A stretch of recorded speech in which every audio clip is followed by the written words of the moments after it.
And it's important to learn to use your pinky too, because you're going to need it playing Reno style. And when you're playing things, if you're just getting to where you're starting to use your pinky, it's important to, don't use just 2 fingers to do things, or just 3 fingers. Use all of your fingers that you can to get your notes, because for one, you'll build speed that way, and you want to use your finger that's closest to the fret that you want to hit. So, I wouldn't use my first finger on my left hand to run up here and grab notes way up here. I would use,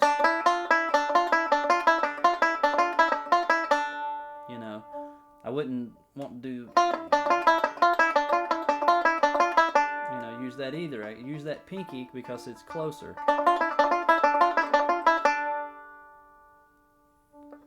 So it's important to use your pinky, learn to get it in there.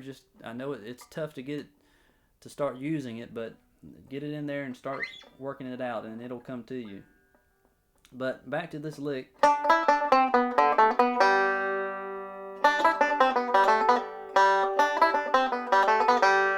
Now we're using open note G on this particular lick.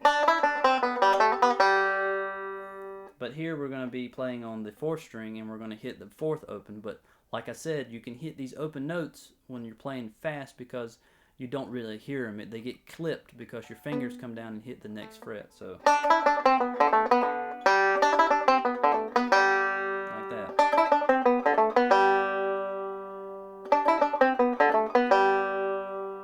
Okay, play that slow for you again.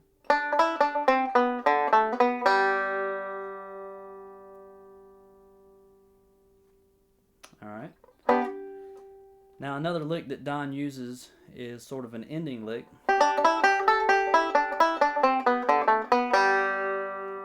Like that.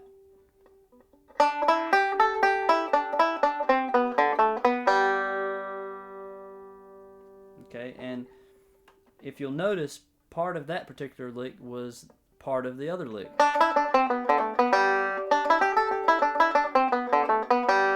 The very last part of it's is exactly like the lick we just learned.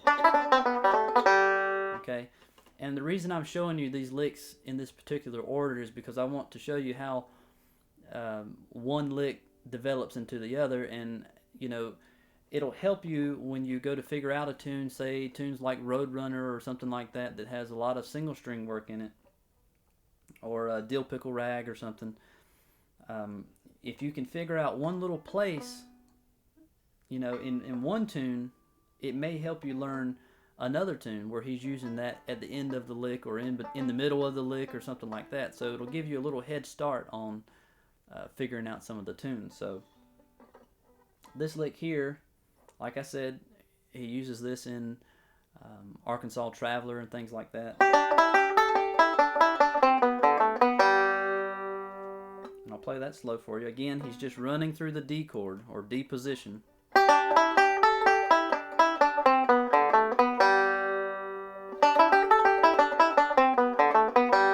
Again, the pinky comes in here important when you're reaching over and grabbing these notes.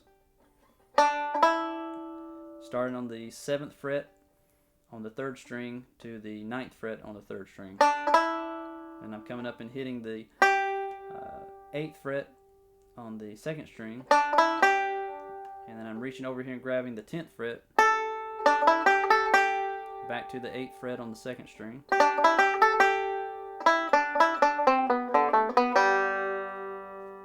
Like that.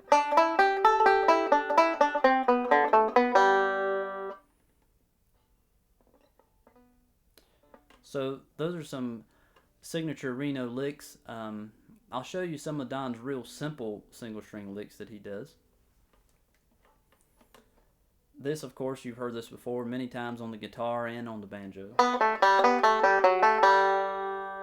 Like that. And it's real simple, but it's hard to get clean to do it right. You really have to develop your single string right hand technique. Remember, thumb down, first finger up. Alright, and he uses that a lot on the end of tunes too. So So don't be afraid to combine these. And this one's real simple. 4th fret on the 3rd string, 2nd fret on the 3rd string, and open.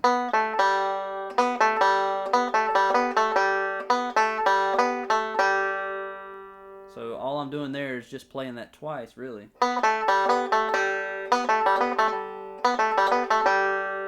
I'm coming up on the 4th fret on the 4th string, and then the 2nd fret on the 3rd string.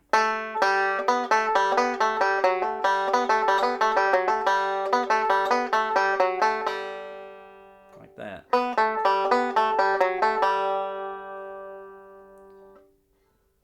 And another lick that he does when he comes out of D chord, and you can actually substitute these 2 licks for the same place, is this lick.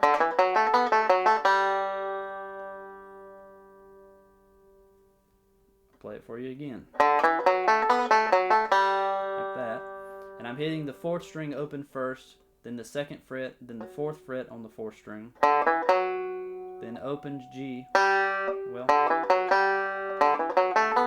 actually I don't hit the open G string. I'm coming over here to the 2nd fret on the 3rd string.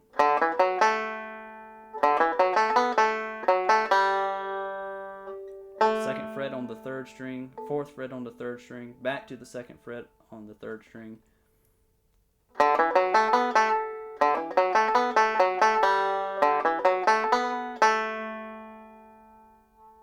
And then on the bass, or the 4th string on the 4th fret, back to the 2nd fret on the 3rd string.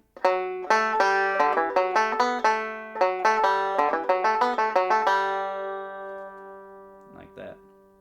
And there's another version of this one, of course. There's many versions, and I'm going to try to show you as many as I can, but like I said, Don, it's really hard to pin down a lot of the things that Don did because he played off the top of his head, so he would just grab things. He would have a, you'd have a set pattern like these things, but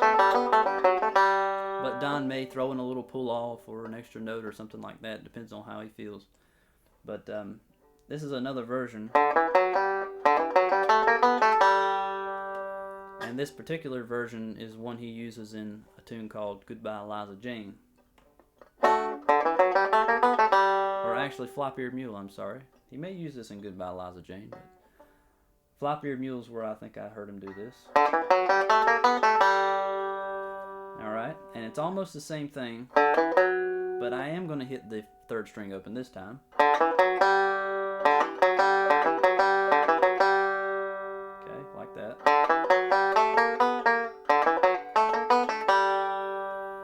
So I hit the 3rd string open, and then I'm going to start on the 2nd fret, and then I'm going to go to the 3rd fret, then the 4th fret.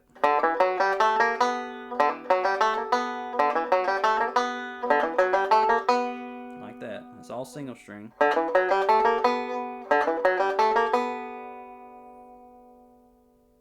And actually this is part of a little intro Don does on Reno, not Reno Ride, but All the Way to Reno. Yeah. Like that. And that's the very first notes he hits in All the Way to Reno, if you've ever heard that one. But, like I said, this is going to be a little ending lick from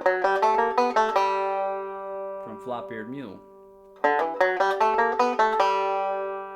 And once I walk up to the 4th fret on the 3rd string, I'm going to go back to the 2nd fret on the 3rd string and hit it open at the end. Like that.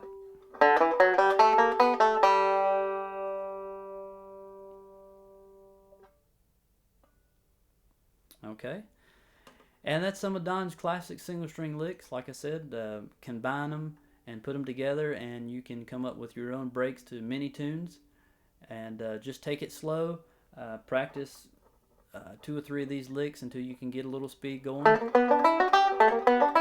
Run through many chords. A lot of times to practice single string, I would start down here and just do that lick.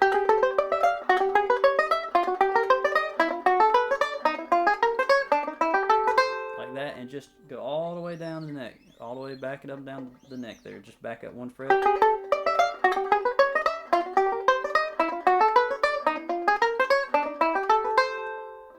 that. And that's a good practice for you to get that single string down.